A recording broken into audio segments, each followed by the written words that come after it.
This is your chance to remind your loved ones how special they are by saying Happy Valentine's Day!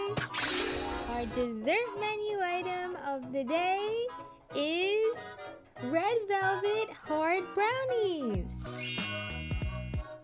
We are taking that luscious flavor of red velvet and transforming it into a dense, chewy brownie that is even more delightful with every bite.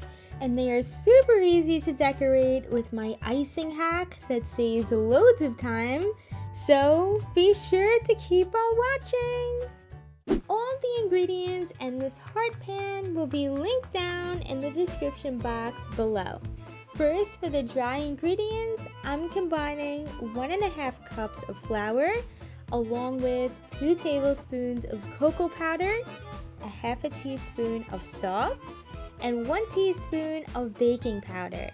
After whisking that up, you can set it aside while we make our rich and delicious chocolatey mixture. I melted 10 tablespoons of butter and stirred that with half a cup of red candy melts. This step is what is going to give the brownies their chewy texture. Now grab a bigger separate bowl to mix 3/4 a cup of brown sugar with 3/4 a cup of granulated sugar in addition to that red chocolate. And guys, if you are new, make sure you join the party and subscribe to my channel if you enjoy seeing fun new recipes every week. Let's talk about the eggs. In many other recipes, I've recommended them to be room temperature, but we are using them cold today to help with the chewiness of the brownies. I just cracked 3 whole eggs and I'm beating them in one at a time. Once that's done, you can go ahead and pour in 1 tablespoon of clear vanilla extract and 2 tablespoons of red gel-based food coloring because it wouldn't be the iconic red velvet without it. It is important not to overmix this batter, so I'm incorporating the dry ingredients in a little at a time and adding 1/4 cup of milk. I also like to mix by hand with a spatula to prevent overmixing and ensure that all the dry ingredients are thoroughly combined. The batter is looking good and we can spray our heart pan with non-stick. It's technically a silicone mold, but today it's our brownie pan. So I'm just filling each heart about a little more than halfway and spreading the batter with a spoon. Remember not to overfill because these puff up so much in the oven. I've been guilty of overfilling too.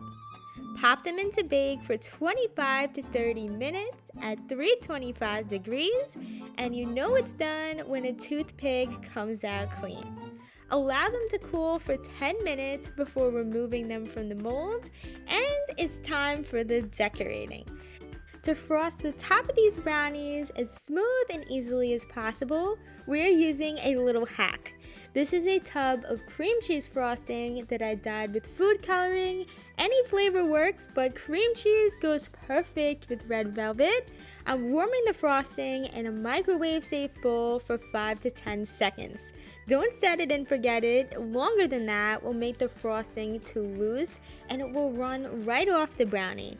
This consistency is flowy without being too loose.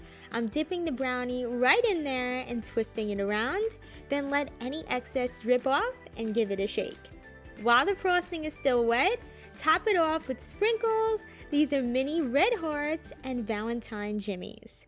If you like this recipe, you will love this box of chocolates cake that uses the same red velvet brownie batter.